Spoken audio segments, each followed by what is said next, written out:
Hey everybody, it's Cyborg, and I want to thank everyone right off the bat for supporting our channel. You guys have been amazing. I'm loving it. Keep it going, guys. You've been liking the videos, you've been commenting, and you've been subscribing. So if you're not subscribed yet, what are you waiting for? We got plenty of Mortal Kombat 11 content coming every single day, every single week, and it's just going to get crazier and crazier as we go, so make sure you do that. Today, however, we're going to be talking about the top 5 characters leading into Mortal Kombat 11. Now, before we get to the list, I want to just make sure and make this clear. This is the top 5 characters that we want to see personally here on the Nethercast. It is not the 5 best characters or the most likely characters. It's the top 5 that we would like to see.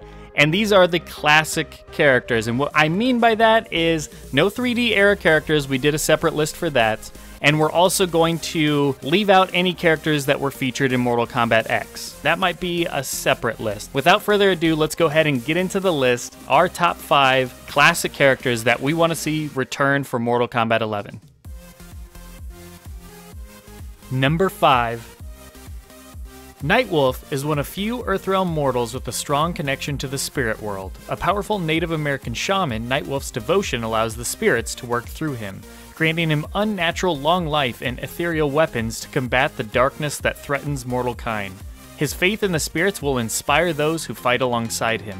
Nightwolf played a key role in Mortal Kombat 9, not only inspiring and giving wisdom to his allies, but also actively stopping major threats to their cause. He ends up throwing noob Saibot into the Solnado, and later Sindel appears and begins to kill off most of the Earthrealm warriors, so Nightwolf sacrifices his own life to stop her, vaporizing himself and Sindel in a pillar of light. We last saw Nightwolf as a revenant under Quan Chi's control in Mortal Kombat X. More than just a cool character concept, Nightwolf's gameplay was fantastic in Mortal Kombat 9. Moonbeams, green arrows, lightning bolts, his shoulder charge, which is safe on block, is such a cool footsie tool. It forces the opponent to neutral duck for punishing, allowing Nightwolf to have a fun offensive game. I don't think his chances are great to come back, but hey, this is the top 5 characters we want to see come back, not a top 5 most likely to come back. Number 4. Originating from Prague, Tomas was recruited by the Lin Kuei for his impressive ability to escape capture. Able to transform into a wisp of smoke, his talent has proven useful on countless missions. Smoke has no memory of his childhood. His only family is the Lin Kuei, more specifically the younger Sub-Zero, who is like a brother to him. It has been Smoke's hope that through the Lin Kuei he would discover his past and the origin of his power. In Mortal Kombat 9, we see Smoke avoiding automation, but is eventually killed by Sindel along with most of the other Earthrealm warriors. He is later resurrected as a Revenant by Quan Chi. In Mortal Kombat X, Smoke is seen fighting alongside the other Revenants. He also had a variation named after him for Triborg.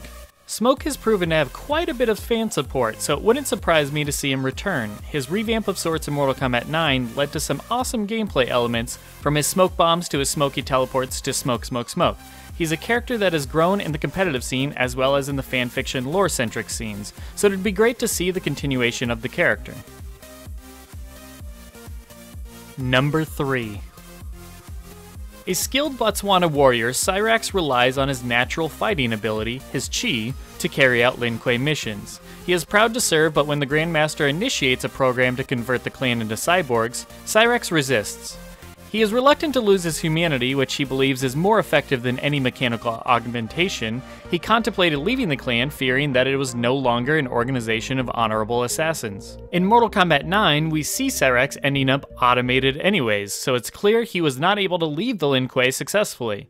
This story is followed up in the Mortal Kombat X comics, where Sub-Zero helps free Cyrax, allowing him to regain control of his mind.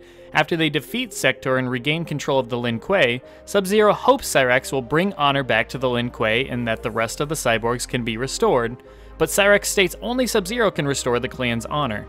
Sub-Zero is hopeful of getting Cyrax back to his human form, but Cyrax decides the clan needs a clean slate and self-destructs, destroying himself along with the rest of the cyborgs. It is worth noting that Sean Kittleson, who wrote the comics and is now the writer for NetherRealm Studios, had said in a response to some upset Cyrax fans on Twitter that there was never a body shown, and he included a winky face with his tweet.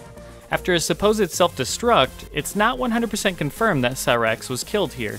Regardless of his fate in the comics, however, he was unfortunately left out of MKX, with only being mentioned in a tongue-in-cheek cameo that was an oil sign that featured LK44, which is Cyrax's cyborg code. as well as featured as a variation for Triborg. I love his story, which absorbed parts of Smoke's story in the original timeline, where he's a loyal member to the Lin Kuei, but is reluctant to lose his humanity, only to be forced to in the end. It would be great to see him return, to see him continue his story, and to see the shenanigans Mustard can manage to pull off on the competitive side of things. Number 2. The original Sub-Zero, Bi-Han, was killed by Scorpion, as Scorpion blamed him for the deaths of his clan, his family, and himself. He was later resurrected by Quan Chi as the Wraith we know as Noob Saibot. He goes on to assist Quan Chi throughout Mortal Kombat 9 until he meets his potential demise when he's thrown into the Solnado by Nightwolf. I say potential because, much like Cyrax, we never actually see his body, and being a Wraith, anything is possible. It was revealed in Mortal Kombat X that Quan Chi manipulated Scorpion into thinking the deaths were caused by Bi-Han, but it was Quan Chi who was actually responsible. Noob Saibot has always been quite a mysterious figure, so if he were to return, it'd be interesting to see what his motives would be and what character developments are in store. From a popularity and fan support perspective, he's been highly requested to return. Before we get to number 1, I do have one honorable mention, and that is Rain. Rain was brought in as a DLC for Mortal Kombat 9. He went on to play a decent-sized role in the MKX comics, and he cameoed in Mortal Kombat X. Rain has had a bit of an unfortunate history in terms of positioning on the roster. If he is in MK11, we're hoping for an initial roster spot rather than relegated to DLC or a cameo in story. Number 1. An assassin for Shao Kahn, Jade has earned a reputation as an agile and stealthy warrior. Her family was Edenian nobility and served the Emperor once he conquered their realm, giving Jade to him as a tribute when she was a child. After years of rigorous training in the art of combat, Shao Kahn awarded her the position of bodyguard to Princess Kitana. Over centuries, she and Kitana have become close friends. Jade's status and whereabouts are currently unknown, as she is the only Revenant that was not shown in Mortal Kombat X. This, in addition to the tease in her ending in Mortal Kombat 9, which was followed up in Kitana's ending in Mortal Kombat X, where we see Jade being possessed by a mysterious lady. There's a lot of curiosity surrounding what exactly may be happening with Jade, and what her future role may be. With such heavy speculation and mystery surrounding the character, and her having a pretty prominent fan following, I think the time is right to see her story expanded upon and have Jade back on the playable roster.